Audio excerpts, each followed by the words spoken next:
Yes, good evening. My name is Wallace Gator Bradley.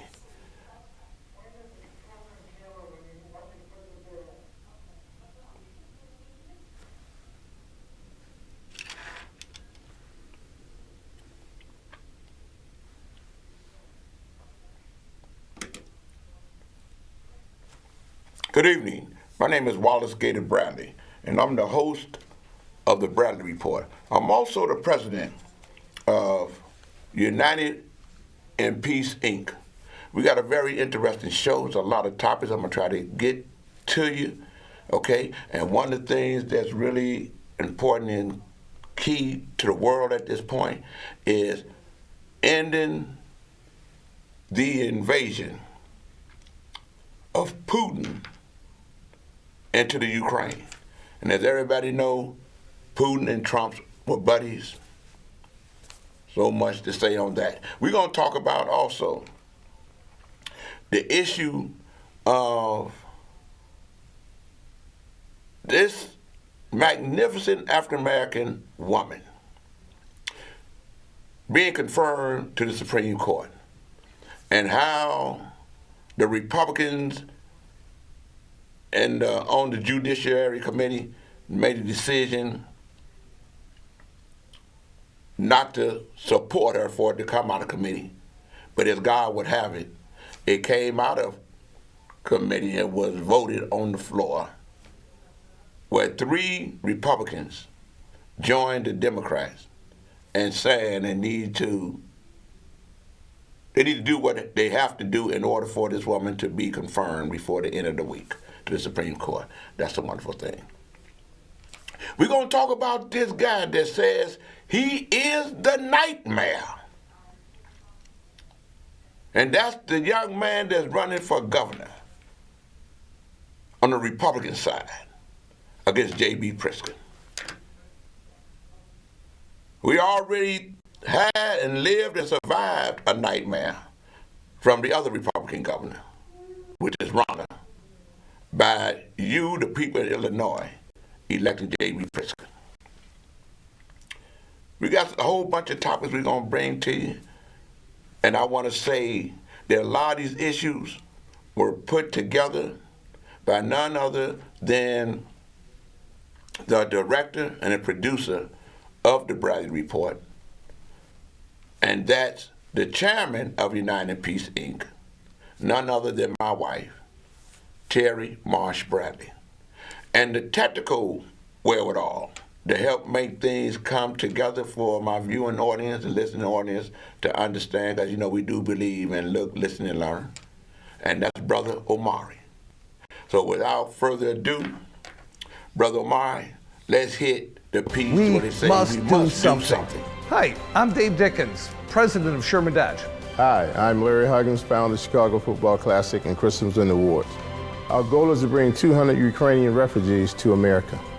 Sherman Dodge and Skokie will donate $250 from every new and used vehicle sale until we reach $500,000. We're not Democrats. We're not Republicans. We are Americans. Together we can help. Visit ShermanDodge.com.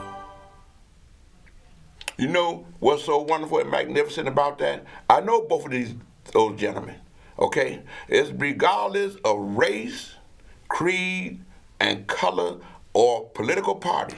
They made a decision to come together, working together, united in peace, in order to do something to help the refugees that's coming to America because of the invasion of Putin.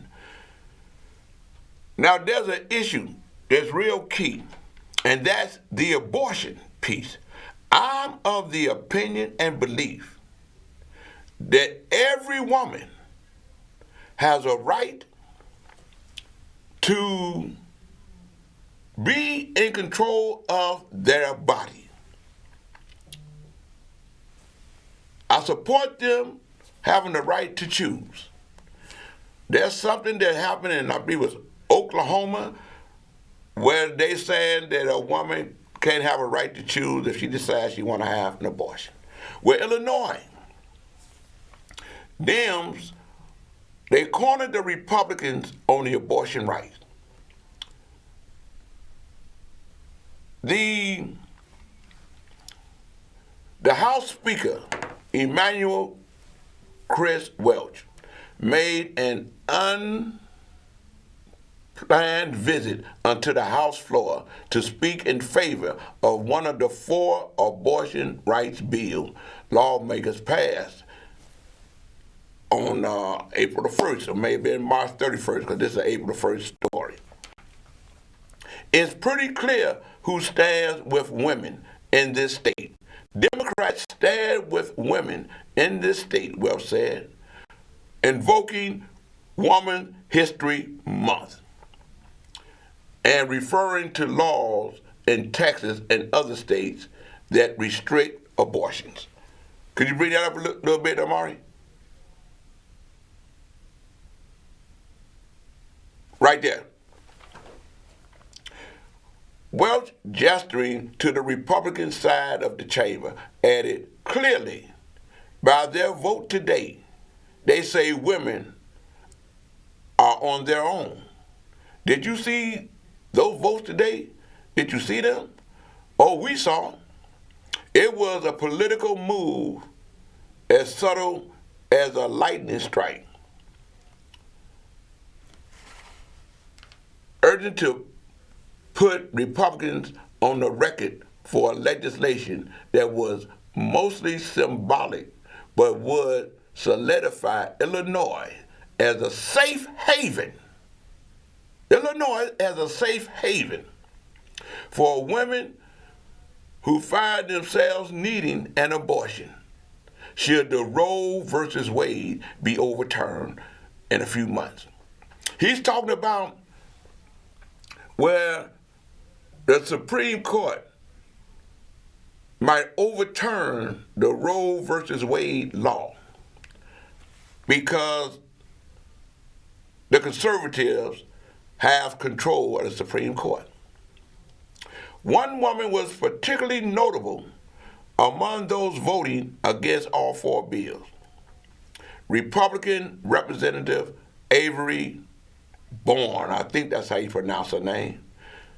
And she's the running mate of the gubernatorial candidate, Richard Irvin, who associates say in the past has expressed support for abortion rights. Well, we know that he flipped like a pancake, one way or the other. Starts Democrat, all of a sudden, now he's with the Republican Party, and Ken Griffin want to give him all that money. But I want to say this. I'm glad that the legislative body, the Democratic legislative body, and Governor J.B. Pritzker is standing in support of women having the right to choose. I want to say hooray, hooray, hooray. Brother Mark, let's get to the next story. Yes, yes, yes. This is very key. I need not say too much because I want you to look, listen, and learn. Brother Omar, could you hit that? New degree advantage. While we're going through what we got to do, it's all about the women. Justice Jackson is going to be, yeah, it is. Public school teachers. A big moment in America. They gave me an African name, Ketanji Onyeka, which they were told means lovely one. The Senate confirmation hearings for Judge Ketanji Brown Jackson capture Chicago stylist Portia Egbon. That's empowerment. That's it. That's empowering. And her client, Lauren Buford. Seeing her potentially become a justice is inspiring, to be able to see yourself and see what's possible. She is overqualified, and this confirmation is overdue. Not only will you make the court look more like America, but hopefully think more like America. She thinks like other moms. I've tried to navigate the challenges of juggling my career and motherhood, and I fully admit that I did not always get the balance right. I love you so much. across the city. The acceptance that others are giving her just to be herself is just a beautiful thing. Admiration despite the grilling. These are Do you have anything to say about the horrible Hess case? I'm asking you specifically about the Hess and case. My question is, do you regret it or not? If confirmed, Jackson becomes the first black woman serving as a justice. It's almost like one of those kind of power to the people moments for all of the black women who have been denied opportunities. Ida Nelson. Did I get it right? Yeah. A parent advocate who sparked a new hair discrimination law in Illinois says the judge's first name breaks barriers. Each of my children had names based on whether or not it was going to pass the resume test. I was considering names that would look good on the resume or that would allow them to get a job. She stands for the essence and the embodiment of blackness. What she symbolizes is the pride in embracing who you are. Embracing what the salon can't change hasn't always been easy. Representative Ayanna Presley gets it. She is wearing her hair in a protective style called sister locks, is also incredibly an important and powerful statement. Locks have been seen as negative for so long. It's not just hair. I mean, I'm a woman who has practiced law for 15 years, and in the beginning of my career, I wore my hair straight. I wasn't able to be my authentic self in the workplace. To understand requires walking in their shoes. It's hard for me not to look at you and not see my mom, not to see my cousins. I see my ancestors and yours. Is this about more than hair? Oh, absolutely. Hair is essential to black culture and often misunderstood. And now, a reflection of themselves, changing the image of justice and beauty. Beauty and professionalism was basically just exemplified by fair skin, straight hair, and everybody who didn't look like that was breaking their neck to try to fit that mold. I just see a shifting in the tides, and it's great to see. You know, what's wonderful and key to all of this, not just the fact that she's going to be confirmed. I, as a resident voter in Illinois, was glad to see our Lieutenant Governor, Julietta Stratton, sitting in that chamber during that confirmation hearing. Lieutenant Governor, Julietta Stratton, it's imperative that you and J.B. Pritzker get reelected. We got to keep this state blue, and all we got to do in 2022 is re-elect Illinois Governor J.B. Pritzker and Julietta Stratton.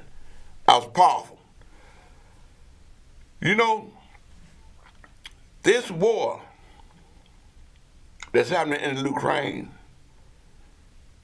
is splitting families up in 3 different ways. And we as in America got to understand that we all got to come together to stop what Putin is doing. The president has came out and say he's a war criminal, okay? And they said his guys, his soldiers, under his command, what they're saying, has engaged in some serious atrocities. I know y'all been seeing it on the news. They've been finding guys with their hands tied behind their back, laying in the street dead, okay? They're not soldiers, they're civilians that they're killing. They finding mass graves, okay? But the splitting of the families, Brother Omar, could you hit that story for me right quick? On Capitol Hill, Judge Ketanji Brown Jackson is one step closer to being confirmed as the next Supreme Court justice and the first black woman to serve on the court. Senate Democrats, with the support of 3 Republicans, voted yesterday to move her nomination from the that she got for her confirmation to the floor of the after Senate. This the all clears the committee pathway for made a a confirmation decision. vote as soon as this week. NBC News Capitol And Hill Republicans were correspondent Leanne quiet. Caldwell has been following all of these developments. She joins us now. Good morning, Leanne. Senate Democrats want this confirmation vote settled. They want it before the Easter recess. That's now easier, now that 3 GOP senators have said they will vote for for Ketanji Brown Jackson. Now, what is the timeline that we're looking at from here on out? Good morning, Vicki. So the vote that they had to take yesterday was a precursor to what's going to be the final vote we were waiting on a couple Republicans to decide if they were going to vote for Ketanji Brown Jackson, and two more did, Senator Mitt Romney and Senator Lisa Murkowski. So that brings the total number to 3 Republicans, as you mentioned, clearing the way for her confirmation process, or for her confirmation. Senator Murkowski, I just want to note, part of the reason she decided to come out in support of Ketanji Brown Jackson, despite her admitting that it could make it politically difficult for her to win re-election this year, is because she called the confirmation process awful, just awful, is what she told reporters. She says it's been completely bipartisan. It's completely broken, and she's really frustrated with it, and that's part of the reason she came out in support of Ketanji Brown Jackson. As far as the timing is concerned, there's a lot of steps the Senate normally has to go through in order to pass nominations, and so they're going to go through those steps, and it's going to take all week. The only question is, will the final vote be Thursday or Friday? But it has become clear now that she will be confirmed to the Supreme Court, Vicki. So we are expecting that by as early as this week. Let's talk about the House, Leanne. It is expected to vote to recommend Peter Navarro and Dan Scavino to the DOJ for contempt of Congress. Our viewers remember, these are the 2 advisors to former President Trump. They refused to testify before the January 6th Select Committee. So where does that process stand?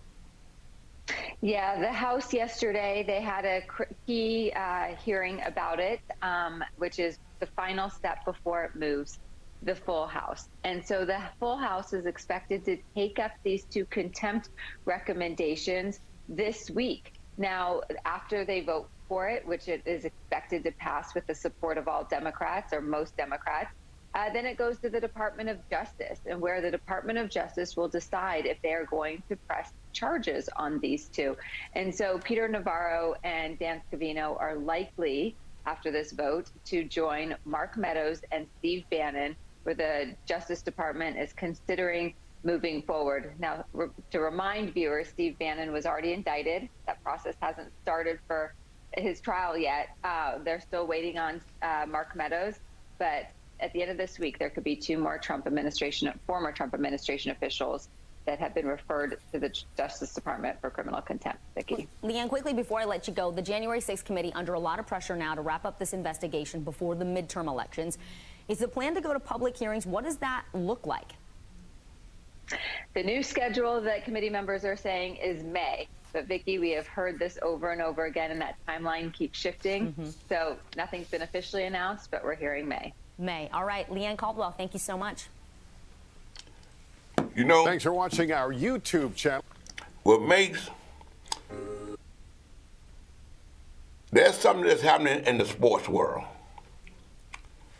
We saw where South Carolina, the women, won the the NCAA championship. And we saw how Kentucky came back and they won the men's championship during the March Madness. But everybody know that Tiger Woods is coming back. There are stories that he's out practicing and he may be at the Masters. And I hope he play. I pray that he win. But the greatest sports in Illinois, and I believe across this country, is the sport of politics. We're gonna come up with this guy, Irvin, that wants to be the governor, that said, I want to hit this story right here, Brother Omari. Right there. Finally, my in-home dream spa is becoming a reality. Studio 41 had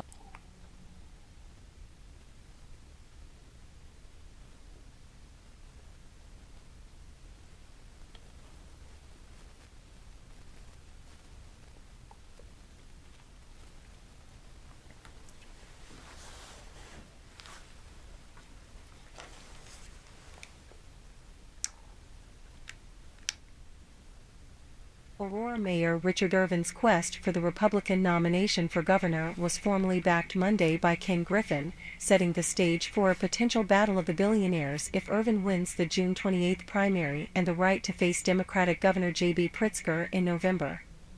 Griffin, the state's wealthiest person and founder and CEO of the Citadel investment firm, gave Irvin's campaign $20 million, the first of what is expected to be several big donations to counter Pritzker, a businessman and heir to the Hyatt Hotel fortune. J.B. Pritzker puts politics first and refuses to address the crime that is tearing apart our state, cities and families.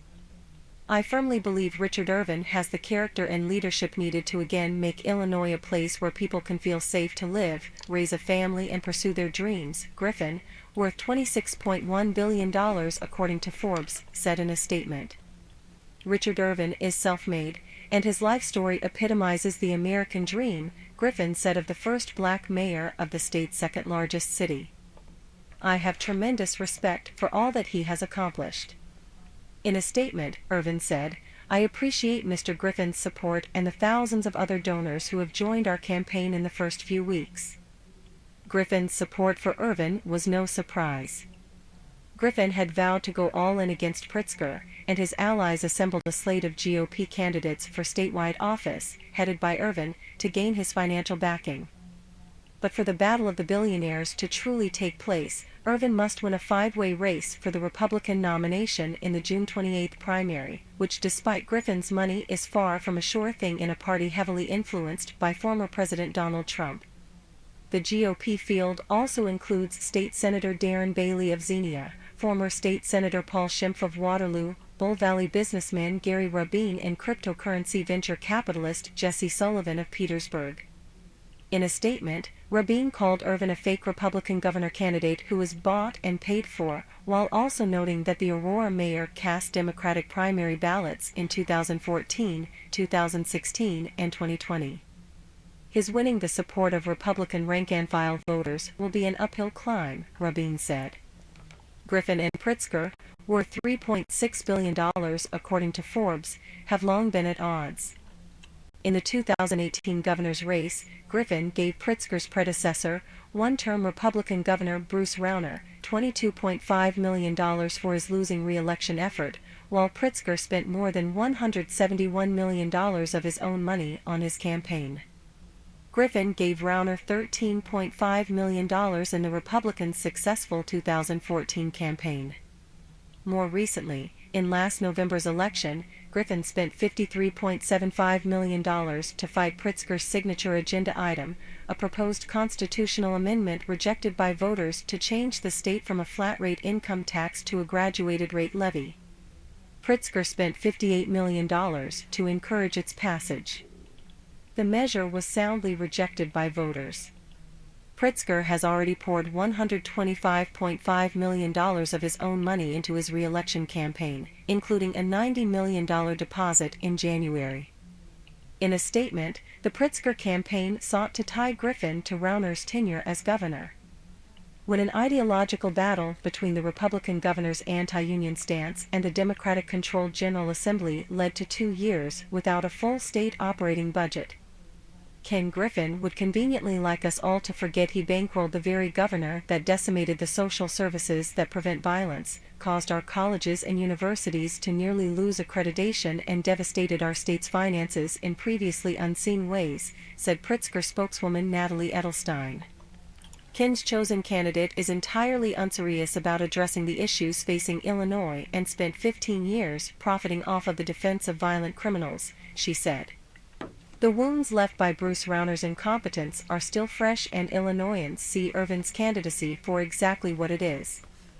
Another empty suit for Ken Griffin to drag our state backwards. On Saturday, just 2 days before the announcement of Griffin's $20 million donation, the Irvin campaign sent out a fundraising email to supporters imploring them to contribute at least $5 to counter Pritzker's ability to fund his own campaign. Republicans don't stand a chance against someone who can afford to put $90 million of his own money into financing his campaign, unless we have you, the Irvin email said. prior to that email, industrialist Craig DeChoswa had already upped his previous $250,000 donation to Irvin, bringing his total contributions to the Aurora mayor to $1 million.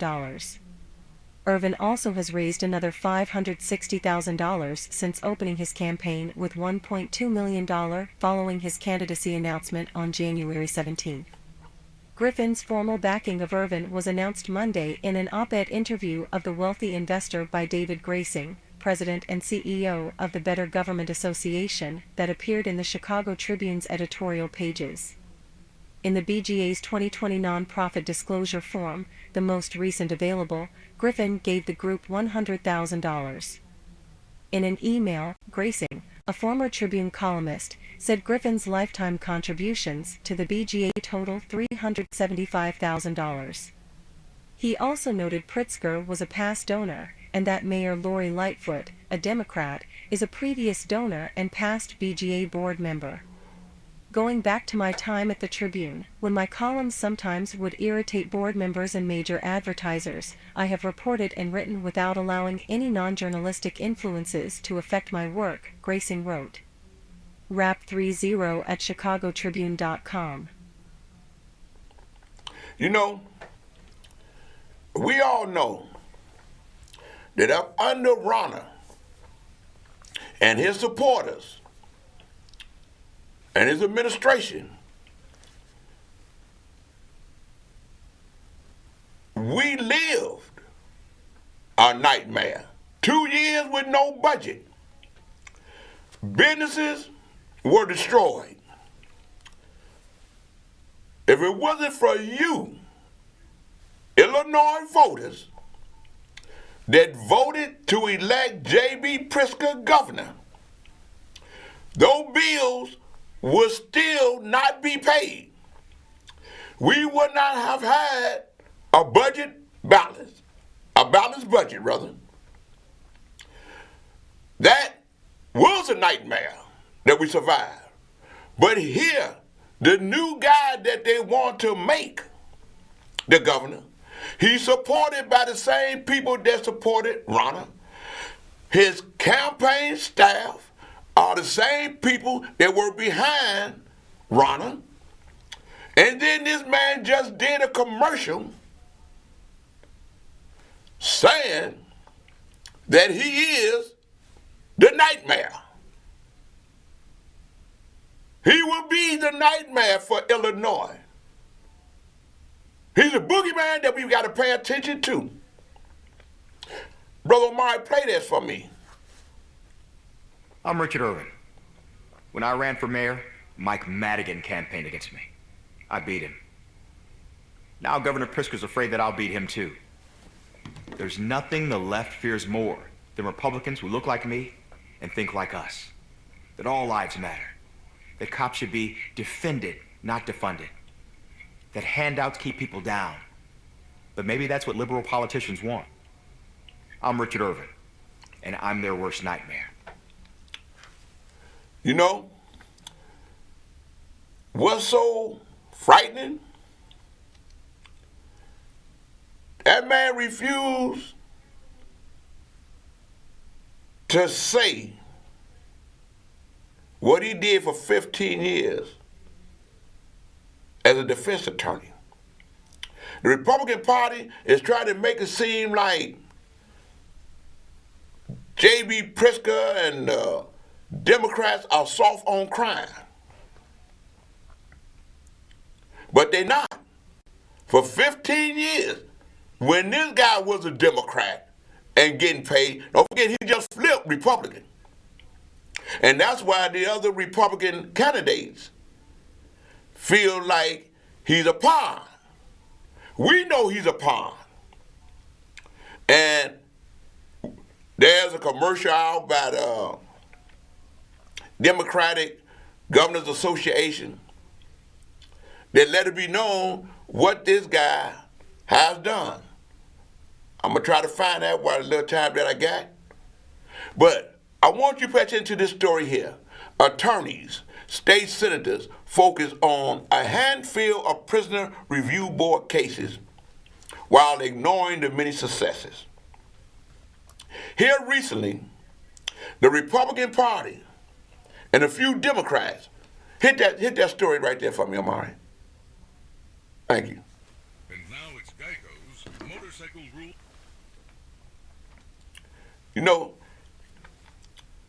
two individuals that went to jail for murder, for killing police officers. I'm not condoning the murder of police officers. I'm against the murder of police officers. But the Prisoner Review Board made a decision to give them parole. Together, I think they may have done a total of 80 State years. senators doing major disservice to Prisoner Review Board, Chicago Tribune. As lawyers acting pro bono, we have represented C-number inmates seeking parole in Illinois, those who are eligible for parole because they were convicted of crimes that occurred before 1978. In addition to representing these inmates, we have attended many parole hearings before the state's Prisoner Review Board and watched hearings for other C-number inmates seeking parole. In all our experiences, we have seen the careful attention that Prisoner Review Board members bring to the hearings.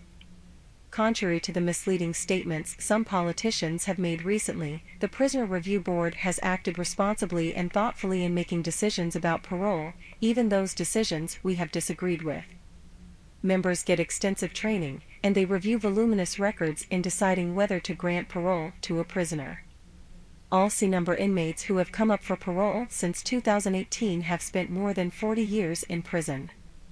To be granted parole, these individuals must show that they are living completely different lives from the ones that brought them to prison. They must also demonstrate that they are remorseful and nonviolent and that they can return to society and live law-abiding lives. Many of the C-number inmates granted parole have reconnected with their families, and many of them, despite their ages, are employed. We have been surprised at how glad they are to have any job at all. The conclusion to grant parole must be reached by a majority of Prisoner Review Board members. When there is a full complement of 15 members, a candidate must receive 8 votes. That's true even if only 10 or 12 members are present.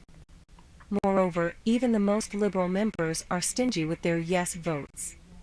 The board will only parole people who have concrete plans for their future, and the board's ability to ensure public safety is evidenced by the fact that the recidivism rate of former C-number inmates is nearly zero. This low recidivism rate indicates that the board has exercised sound judgment, and in doing so it has allowed C-number inmates, who have served decades in prison, to have a second chance. Legislators should have the courage to applaud that instead of showing disdain for it, as did State Senator Jason Plummer in his recent op-ed. Illinois Prisoner Review Board is a mess of Pritzker's making. We know of only one C-number inmate, Ray Larson, the only one Plummer pointed out in his op-ed, whose parole has been revoked in the past 12 years, and that was because he went to visit a female friend in Ohio without reporting to his parole agent. The senators who complained about the Prisoner Review Board's process while Governor J.B. Pritzker's choices for board membership came under scrutiny singled out 3 cases out of hundreds the board has decided. Even those 3 inmates were chosen thoughtfully by the board, and they are doing very well outside of prison. The senators focused on these inmates' lives from 40-plus years ago, not the lives they are living now. Joseph Hurst is living with his wife of 53-plus years. He has been working with ex-prisoners at the Amman and Street Leonard's halfway houses in the Chicago area. He talks with groups about what he has gained from his prison experience. He and his wife, Zubaydah, have appeared on radio shows discussing incarceration, counseling, and religion. Johnny Veal got married and works nights at a factory in Libertyville. In his spare time, he works for an agency that gives out food, clothing, and furniture to the needy, and he does Zoom call outreach with Precious Blood Ministry in Chicago. He's proud that he is paying taxes for the first time in his life. Paula Sims is living with friends out of state and is starting her own dog grooming business, a skill she learned in prison. She is active in her religion and works as a caregiver for 3 elderly sisters.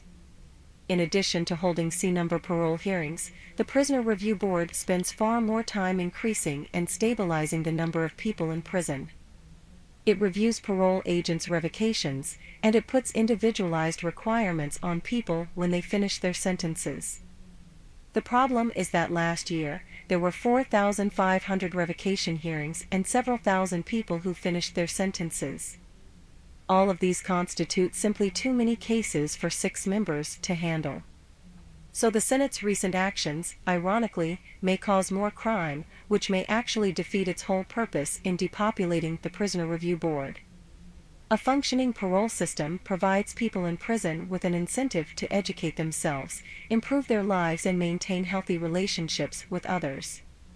It gives people in prison hope that their efforts at rehabilitation will be rewarded. That, of course, makes prison safer for everyone, including for the people who work there. In fact, our legislators should institute a new system of parole for those who get incarcerated now. Do it for the sake of the prisoners, the staff, and the prison system itself. Gene Snyder is a lawyer who mostly represents lawyers in matters before the Illinois Attorney Registration and Disciplinary Commission. Aviva Futorian is an attorney in Chicago who is working on prison reform with a focus on long-term prisoners and parole. Carolyn Clarquist is a supervisor at the State Appellate Defender's Office and represents C-number inmates pro bono at their parole hearings. Submit a letter, of no more than 400 words, to the editor here or email letters@chicagotribune.com. You know, the reason I want you to hear this story, because I was a C number. Ex-felon. I had 4 years in a day. But when I got out, I was required to do 5 years parole, which made 4 years, 9 years. I was blessed by God to get support from Cook County Commissioner Jerry Butler, Jesse Jackson, Mr. Faircon, the whole community, Cecil Partee, our former state's attorney. I got a pardon by a Republican governor by the name of Jim Thompson. But the irony of what those state senators, some of them was Democrats, and majority of Republicans, that was mad behind those 3 individuals getting paroled. And they say it made it where J.B. Pritzker and the parole board was soft on crime. Let me share this with you. Out of a whole lot of people that got paroled, those same individuals, they're screaming now, was silent when this murderer, who shot Laquan McDonald 16 times, got paroled by the same parole board. And he got out before he did 50% of his time. So I'm of the opinion and belief that those that were silent then and screaming now are the ones that's really soft on crime. Now we're going to get back to this piece because I got to go get off the air. Our old brother Omari got it. I just sent it to him. We're going back to where the Democratic Governors Association put out this commercial about Irvin. No, that's going to be the last one right there, Omari. That's going to be the last one. It's a thing I just sent you. That's it. There's a commercial I want you to see that's telling the truth about who Irvin is. And we know that the Republican Party are verifiable, certifiable, documented liars. Richard. And they had everything to try to confuse you and discombobulate it. They want to suppress the vote and everything else. But pay attention to this commercial about this guy that says he's so hard on crime. Here he is right here. Hit that for me, Amari. Richard Irvin's real record on crime. The new ad is being paid for by the Democratic Governors Association, and it goes after Republican Richard Irvin's record as a criminal defense attorney. Domestic abusers and sexual assault. Irvin, who has the support of the Republican establishment, was not available to respond, but his team called the ad a smear campaign and accused Governor Pritzker of hiding behind the DGA. House and Senate Republican leaders accusing the Democrats of meddling. Today I call on Governor Pritzker to stop this obvious effort to hijack the Republican primary election for governor. The governor is too afraid to even put his name on the ads. It's open season this year in politics. It's fair game to run ads against whoever you want to run ads. It does show that the party and that the Democrats see Irvin as the biggest threat, and they want to respond to that threat. Now Governor Pritzker's afraid that I'll beat him too. Earlier this week, Irvin launching his latest ad in which he calls himself the Democrats' worst nightmare. Records show Pritzker has contributed more than $3 million to the DGA since 2017, most recently $250,000 at the end of last year. Sources say the Irvin attack commercial is part of a $700,000 ad campaign by the DGA. You wouldn't think J.B. Pritzker would need help with advertising. He's got all the money in the world. But he has allies in the Democratic Party that want to see him stay in office, and so they're lending him a hand with these ads, and that gives J.B. Pritzker the ability to say, I had nothing to do with it, and to be hands-off. Pritzker's own ads have so far remained positive and self-promoting. His campaign declined to comment on the DGA ad, which itself could be a signal that this race for governor is not only going to be expensive, but also combative. Craig Wall, ABC 7 Eyewitness News. You know, that ad, I wish I had it to show you, is telling the truth about who this guy is. But I got to go out. My time is running out. I want to show you this story I'm about to show you is where the Secretary of State, hopeful Alexis Janulius, he vows to give IDs to ex-offenders before they're released from prison. That plan is needed so badly because a lot of individuals that come home, it's hard for them to get their IDs. And I find that strange because the state know where you were at when you was doing the time. They know when you're coming out. So his plan makes sense as the Secretary of State being a part of the Illinois structure. Illinois Department of Corrections, Illinois Secretary of State. I want to say this. I and others are of the opinion and the belief that we will not be making a mistake if Alexis Janulius is elected to become the Secretary of State. Let me say this again, because we cannot allow a Republican to become the Secretary of State by going with any other candidate other than Alexis Janulius, who has support because he used to be the treasurer. He got relationships across the state.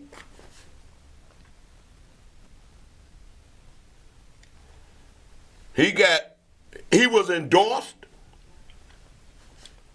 by the Cook County Democratic Party, where individuals gave their word, just like I gave my word, that whomever was picked by the Cook County Democratic Party, for the sake of unity, making sure that Republicans do not get elected, was going to stand behind that candidate. There's 102 counties, I believe, in Illinois. He got 30 plus chairmen of those various Democratic parties across the state. He got the union support. He got the people's support. We can't afford for a Republican to be elected the Secretary of State because Republicans, Secretary of States, are engaged in the suppression of our votes, and they want to be in charge of the count. So if their candidate don't run, they gonna say the winning candidate shouldn't be the Secretary of State or the governor. We must keep Illinois blue. And it depends on me and you to make sure that J.B. Pritzker and Juliana Stratton is elected to the executive office, which is the office of the Illinois governor, and make sure that Alexi Janulius is elected the Secretary of State. You got your opinion. You can cast your vote how you want to. But I'm telling you, we cannot afford to let this state become a red state. And with that, I want to say to God be the glory, and I thank my listening audience for allowing me the time to tell my story. Get vaccinated, get your children vaccinated, get your grandchildren vaccinated. And if you're a senior citizen such as myself, go and get that other shot if you have to, if you feel that you want to. I'm just saying we got to be about public safety, public health, and love one another, because you never know what tomorrow may bring. And with that, I want to say, to God be the glory. That's my story.